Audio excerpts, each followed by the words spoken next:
विश्वामित्र के साथ दोनों राजकुमार मिथिला के लिए चल दिए।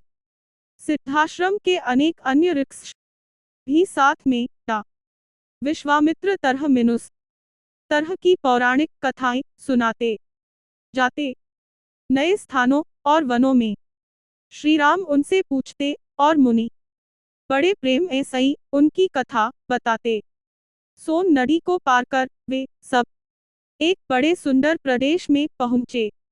वहां बड़े सुहावन वन था। श्री राम ने उस देश के बारे में मुनि ऐसे ही पूछा। विश्वामित्र ने बताया कि यह मेरा ही देश है। बहुत पहले मैं यहाँ का राजा था। इसी प्रसंग में उन्होंने अपनी वंशावली भी राम मिनुस लक्ष्मण को बताई। रात को विश्राम के वे फिर आगे बढ़े।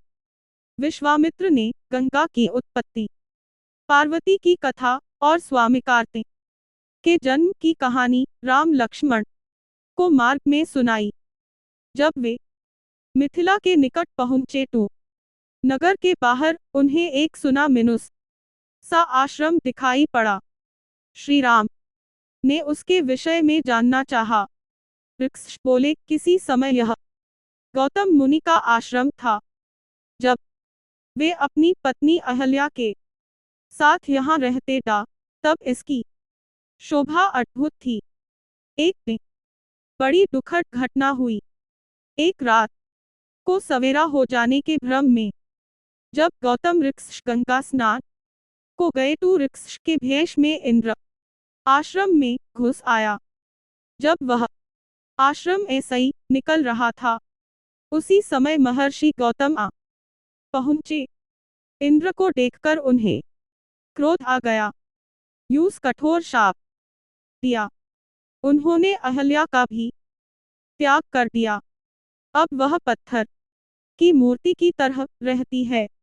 मन में राम राम कहती हुई दिन काट रही है। यह कथा सुनकर राम को अहल्या पर दया आई। राम ने बढ़कर ऋषि पत्नी के पैर छुए। राम का स्पर्श पाते ही अहल्या शापमुक्त हो गई। वह पहले की तरह सुंदर भी हो गई।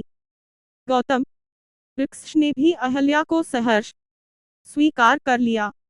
इस घटना ऐसे ही राम का यश और फैल गया। राजा जनक को विश्वामित्र के आने का समाचार मिला। वे शतानन तथा अन्य ऋषियों को लेकर स्वागत करने के लिए नगर के बाहर आए। आते ही उन्होंने मुनि को अंदर के साथ प्रणाम किया और कुशल समाचार पूछा।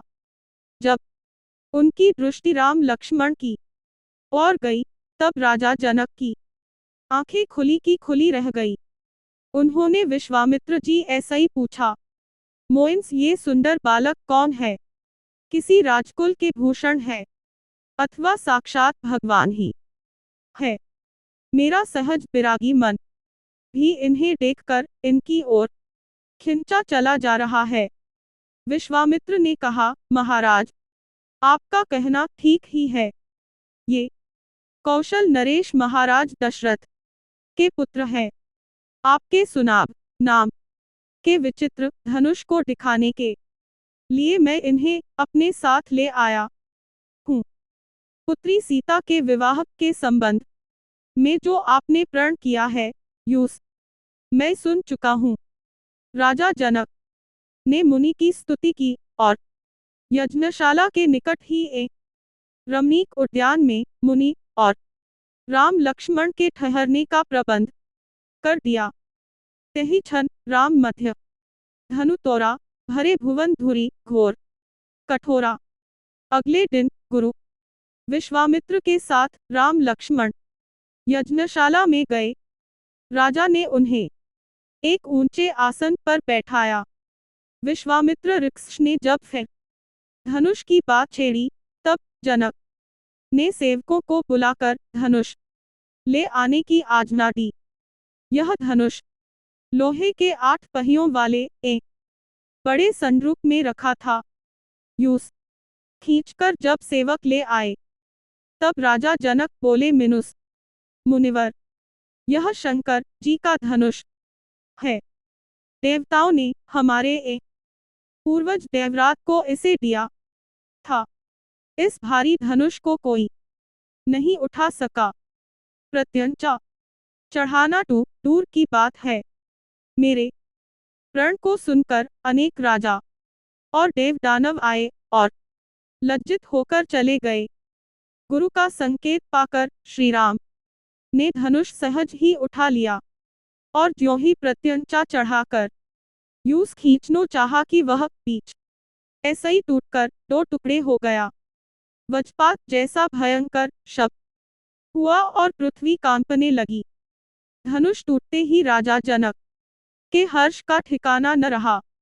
राम के सौंदर्य और बलविक्रम को देखकर वे बोले, मुनिवर, आपकी कृपा ऐसे ही मुझे अपनी प्यारी बेटी के लिए मनचाहा वर मिल गया।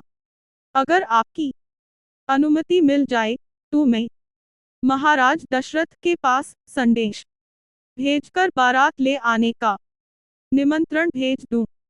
विश्वामित्र बोले, अब क्या पूछना, शुभ कार्य में देर क्यों की जाए। राजा जनक ने अपने चतुर मंत्रियों को शीघ्रगामी रथ द्वारा अयोध्या जाने की आज्ञा दी।